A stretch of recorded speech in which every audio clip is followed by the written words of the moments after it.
Hello everybody, welcome back to Let's Play Baldur's Gate. I'll see to it. Now Seville is going to explore the inner grounds of Candlekeep here. And here we have Teth Thoril wandering the grounds, so I'm going to talk to him.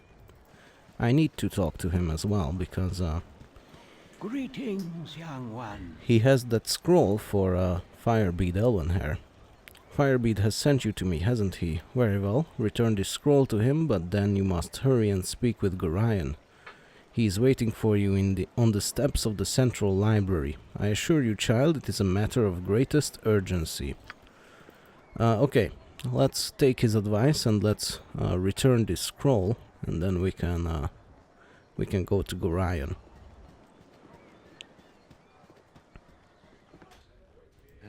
I'll see to it. I have your scroll here. It's hard to find decent folk nowadays. I am glad to see that age has not hardened your heart toward an old man such as myself. I'll take all of your identifier scrolls. That's an interesting way to put that.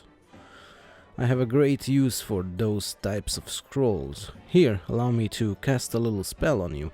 It will protect you from any evil you might meet tonight. And there we go. We have protection from evil on us. And I assume that the whole keep is knowing of our knows of our departure from Candlekeep, because he alluded to it. Here are some chanters who sometimes sing about Alando's prophecies. The Lord of murder shall perish, but in his doom he shall spawn a score of mortal progeny. Chaos will be sown from their passage, so saith the wise Alando. Alando was the founder of Candlekeep. He was a prophet who had many different prophecies, and some of these involved the Lord of Murder, whoever he may be. So let's continue on our way here. I should have joined the army. It's a good thing we are not called upon to defend Candlekeep more often. I have a cousin in Nashkel who sent word of an iron shortage that is beginning to cripple the local guards. That might be another reason that the Watchers use quarterstaffs, is because iron is kind of crappy nowadays, so it might be that's just a more reliable weapon. And here we meet Imoen, our little sister slash childhood friend. I'm surprised that, well, she's not a real sister, but that's what she that's kind of what she is to Seville, anyway. I'm surprised that stuffy old Gorion let you away from your studies and chores. That old fiddle-faddle I snuck off too. Old Puffguts Winthrop was looking for me, but I've got all day to do his chores. You have time for a story today? No, I can tell you don't. What have you been up to? And yes, we've been... that's the usual thing that happens, is we are... Seville is amusing Imoen with his stories. Imoen likes to hear stories. Let's take a look here. I'm afraid I cannot chat today, little one. My foster father wishes me to prepare for a journey, but will not say to where. I'm sorry, child, but I am not to tell anyone what I'm doing. Whatever. Leave me be, I have no time to waste on you today, child. Let's go with the first answer. Little one, I'm not much younger than you, though you sure got tall fast. Relatively, anyway. A journey, eh? I never get to travel. Wish I could go with you. Yep, I really wish I could. Yes, sir, really do. Okay.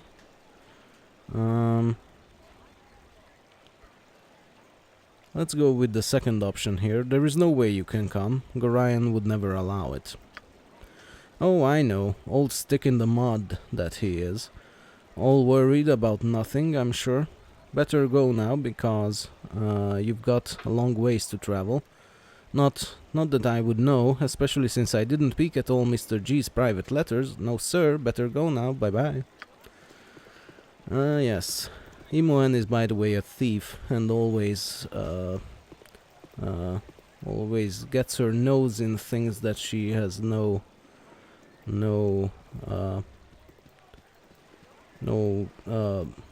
connection to, you know. I am very proud of you, as I am sure Gorion is. Go to Gorion and listen well, for without knowledge, life is a mere shadow of death. Okay, I assume that's one of the wisdoms and teachings of Agma there. And here is Gorion on the library steps. Behind him is the entrance to the library, but we cannot go in there yet, because it's locked. And we are not allowed inside, at least not today. So let's go talk to Gorion then. And the protection from evil spell has worn off, so it will not be useful against anything that we might come across on the journey. Oh, my child, I am glad I have found you. Well, technically I have found you. Gorion says, "This is very unnerving, I know, but you must trust me. It is very important that you pack your possessions so that we may leave Candlekeep immediately. Hurry, for there is no time to tarry. The keep is well protected, but not invulnerable." Okay. Let's see.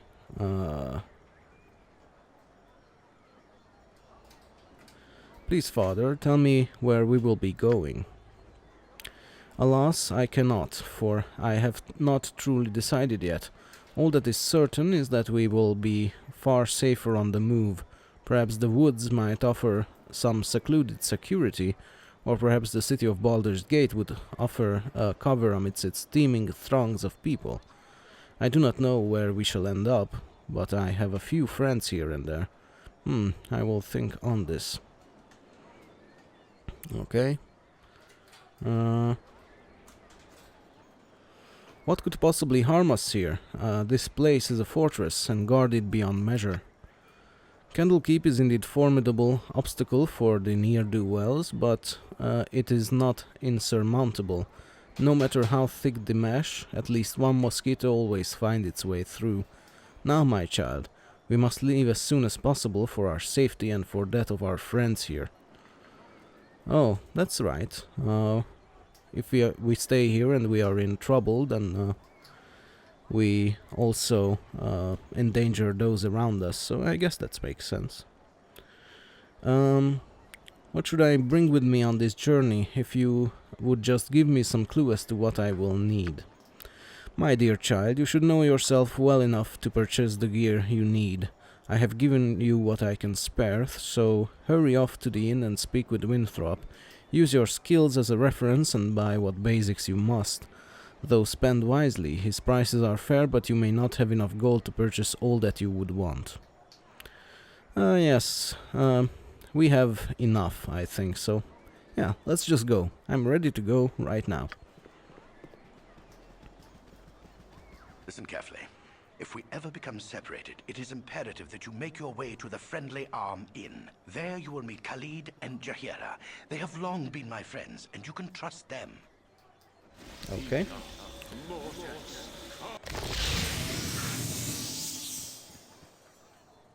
Let's hurry, child.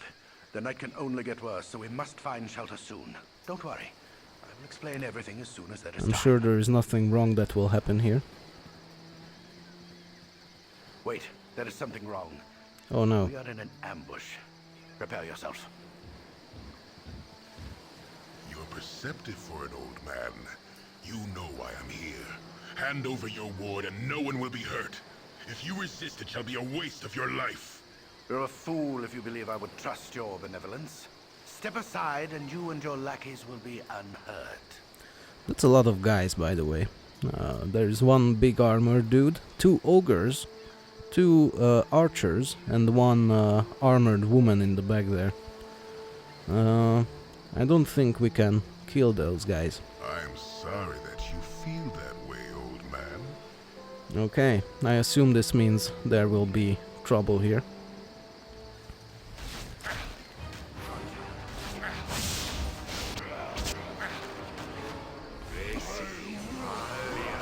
And we're off.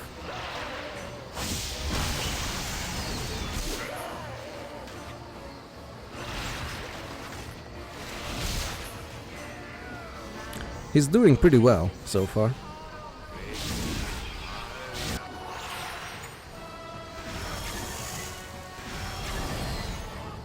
Uh-oh.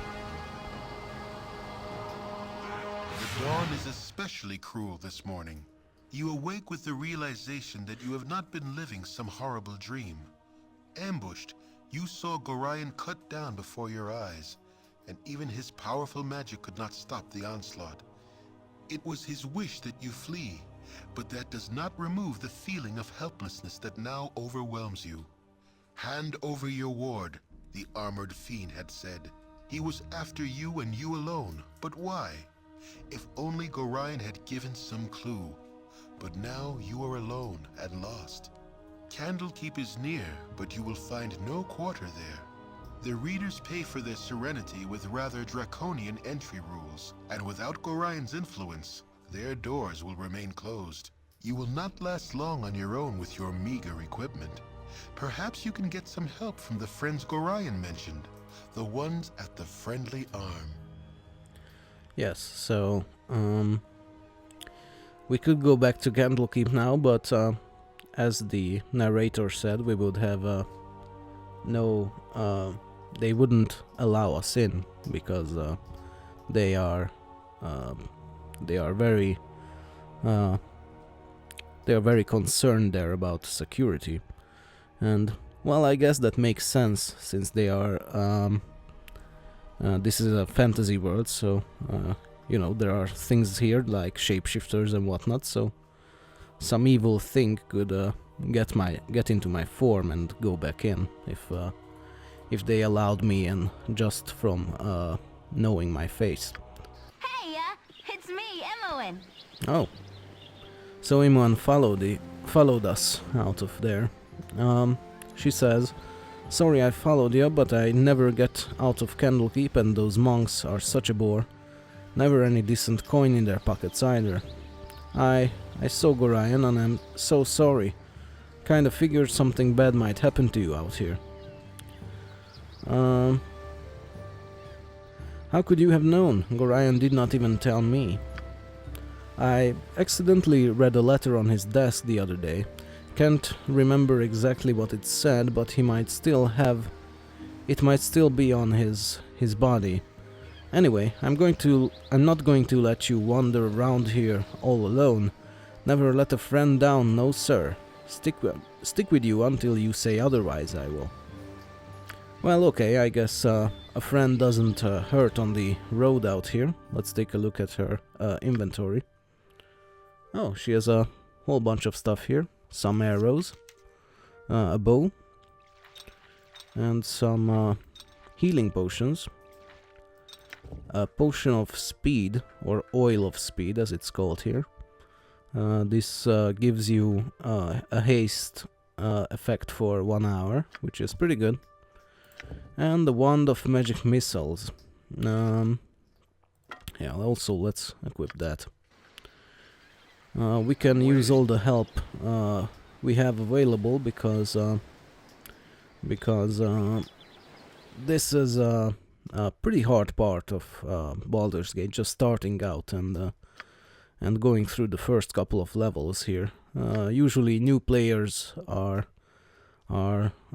killed on this map many times because they encounter wolves and whatnot, and those tend to be very difficult, especially when you are alone or, you know, your party is not very numerous. Let's go down here, and here we see that there is this thing about Baldur's Gate that if you leave through the through one of the edges of the map, you will discover what's beyond that edge. So if we leave south, we can see that south of here is the high hedge, but we still cannot see what's west and north of here, so we need to go to those edges to find out what's going on that way. So for now, as Imoen said, we could go back to the scene of the battle here and take a look at what Gorion and the other people who have died had on them. But I think we might do this later, as because that's far off the road here, and the wilderness is very dangerous, and Seville knows this, him being a druid. So for now, let's just follow the road further up. I hope. Give me some. It's done. Hello there. Hello? Who's this? Cole said, "Well, a busy day for me today indeed. Strange noises throughout the night, and now a plethora of people strolling through the woods. You look a touch more hospitable than the last two I met tonight. Last two I met, though. Sorry. Well met, stranger. I'm Colsed. Stand away from me. I've very little trust left. How could you help me? My foster father and I were attacked last eve, and now I'm not sure where to go. I would have your assistance. I was ambushed in the night, and I require whatever you can give." "You saw two people in the wood? I was told to meet some friends at the Friendly Arm Inn. Perhaps they are the ones you met. Perhaps they and the ones you met are one and the same. Why are you in the woods? I have heard nothing but how dangerous they are." You know what? Since Seville is a druid, let's go with the fifth answer here. He knows that the woods are dangerous and wonders what this guy is doing out here. "Me? Oh, I'm an old hermit. Well, I'm rather new at it actually, and I haven't quite got the isolation bit down yet. Too much of a people person, I suppose. Used to be a merchant in Nashkel, I did, but lost everything due to the iron shortage. Been wandering the woods for a while now, and it's been rather relaxing, I must say. Aside from eluding the occasional bandit, that is, I'm generally left alone because I have nothing of value." Yeah, let's go with the first answer here. What of the two people you saw? I was to seek friends at the Friendly Arm Inn. Perhaps these were them? I doubt these are the ones you seek. They do not seem the friendly type and are far afield of the inn. If you wish to meet them, I left them not a moment ago, just up the road. You will have to pass them anyway if you wish to go to the Friendly Arm. There is a crossroads away to the east, and the inn is north of that. Okay, so we got some directions towards Friendly Arm. That's useful. Yeah. Thank you for your time. I shall be on my way. Fare thee well, as they say. And he's off. Let's go and explore this little corner here. Hopefully there are no monsters here. And then let's follow the road north. Maybe we can meet these people he alluded to. Or he mentioned. There are two people here. One halfling and one human, seemingly a mage, called Montaron and Czar. Let's speak with them. Montaron, you are so aggravating! 'Tis disturbing to my demeanor! Okay, this is an interesting guy. A child wandering the wilderness. Surely you must be none too bright to be traveling these roads.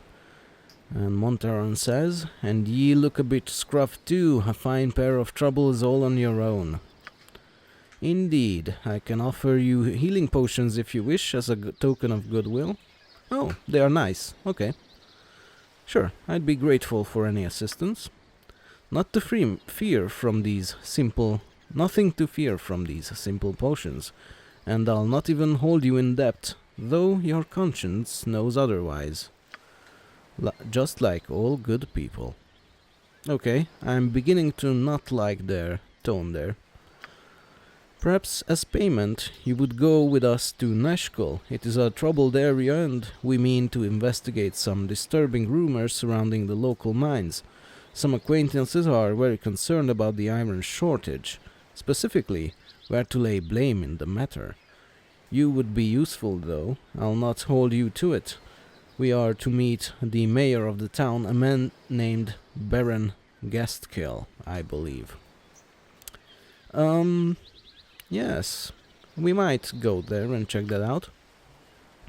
Your conscience be your guide. But I would want to join you, but I must meet someone first. Perhaps you will go with me? We've very precious little time, but it's best to travel accompanied. I will go with you. You owe us for our time, though. Okay. I guess that's fair. I'm waiting. So now there are 4 people in our party here.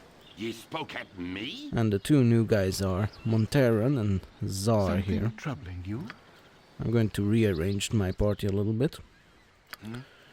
You're a queer fellow. So let's take a look at their inventories. They have some potions, just like Imoen. And some scrolls as well. Okay. Let's take a look at what they are. And also we haven't really taken a look at Imoen's character record yet, so let's see what she has to offer. She's a level 1 thief. She has a pretty good aim with a bow. Her taco is 18, and her number of attacks is 2, which is very good for a first level character. Let's take a look. Her fine trap skill is at 35, which is very good, and her open lock skill is also at 25, which is also useful. In my opinion, these are the 2 most useful skills, thief skills in Baldur's Gate 1 anyway. So we'll be leveling those up as we are gaining levels, if we keep him one, that is. Her abilities, by the way, are pretty good. Her strength is not very good, but that's not important if she's using a bow. And her constitution is great, her dexterity is great. So yes, she's a very good thief in this game. And here is Montaran. He's a fighter slash thief, which is a multi-class character. And he uses a short sword and a sling. So he only has a short sword for now. We'll keep him with that, I guess. He's also a pretty good character, to be honest. As a fighter per thief, he has the ability to hide in shadows and backstab with his short sword, which is a very useful ability. Although we can only do that at higher levels because the hide in shadows and move silently skills need to be pretty high in order to do that. So that's not something that we can do for now. And Zar is a necromancer. He's also level 1 like the others. And as a mage, he's pretty useless at lower levels, and will gain more useful abilities as he levels up. So that's just how AD&D works, and I kind of like that, to be honest. I don't like games to be fully balanced between the classes, because that way they all feel the same. So as we look beyond the eastern edge of the map here, there is we can see that there is another map here that we can go to, and that's the crossroads that Cole said referred to. And from north of there is the Friendly Armin, and from south of there is Bergost. So we'll be sure to go there at some point, but first let's explore this region a little bit. I'm going to take a look at what everybody's AC is. Mine is the lowest, which means it's the best out of the party. 3 is the best so far. So that means that Seville is the best suited for withstanding blows, so he's our tank for now. I'm not sure how well this will go, but let's take a look around here. And here we have a diseased gibberling right off the side of the road there, so let's try to kill it. This better I'll do your toil. Okay. Hardly worth my time. Does Czar have any weapon proficiencies in darts? No. Still, I will give him a stack of darts because I don't want him to go close to our enemies, since he will get immediately killed. And the number one rule in Baldur's Gate is to save always and every single time something happens. So we will be sure to do that. I have our quick save lined up here.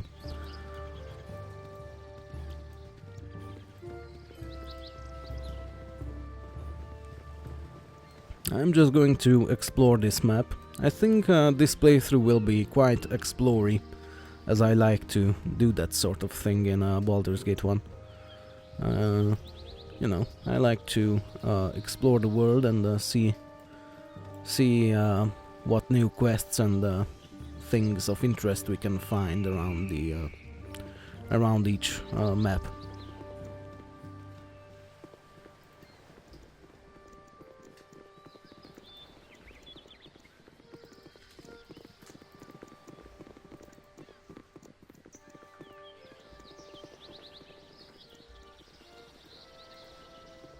Okay, this is the way back to Candlekeep. We can take a look here and see if we can go there. Yes. This is worth it. But as I said, we don't need to go there because they wouldn't let us in anyway. And Seville and Imoen, who grew up there, know this about that town, that it's very hard to get in there. Which is, if you think about it, Imoen was very reckless for leaving that town, since there is no way for her to return there now. But I guess she thought that she could just, you know, follow us back in there. And here we have a dire wolf, which is one of the worst things to come across on this map. I don't know if we will survive this. I'm guessing not. I'm going to use my entangle spell. Yep.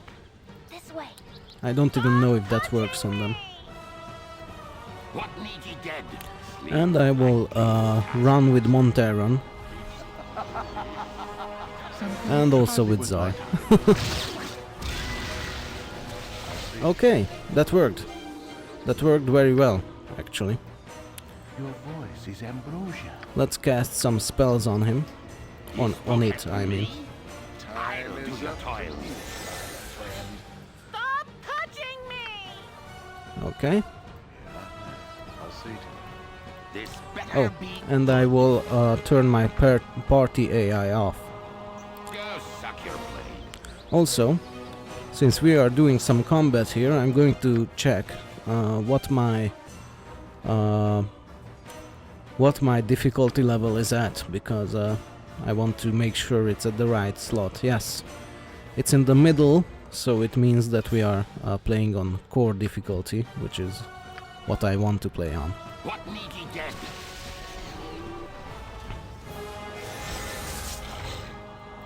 Okay, now you use your darts. Badly injured. Let's use our magic missile wand. You spoke at me? And he's dead. Okay, well that went as great as it could. There was no better alternative there. So that's a pretty good starting off point for this playthrough, I think. Yeah, let's just go. Oh no, everybody got caught in my spell. Well, I could have been a little more careful about that. I could have went around that area instead of going in there, but, you know, whatever. Alright, everybody is broken free, so let's continue on.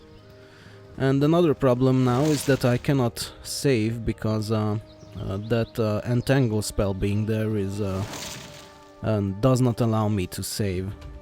Okay, I could save now, okay. So we can continue on. And let's take a look up here. This is the scene of the battle. And there is Gorian's corpse, unfortunately. Let's take a look at it. We'll search his belongings there. He had a belt, a scroll, a dagger, and some gold. So I'll take those. It's done. I'll put my potion in here. Girdles. Girdles are generally similar to... yeah, that's just a default description of a girdle. So this is an unidentified belt, which means that we could put it on, but then we risk being stuck with a cursed item on our waist, so let's not do that. We will need to identify this at some point. I will equip my scimitar, and let's take a look at this scroll here. My friend Gorian, please forgive me the abruptness with which I now write, but time is short and there is much to be done. What we have long feared may soon come to pass, though not in the manner foretold, and certainly not in the proper time frame. As we both know, forecasting these events has proved increasingly difficult, leaving little option other than a leap of faith.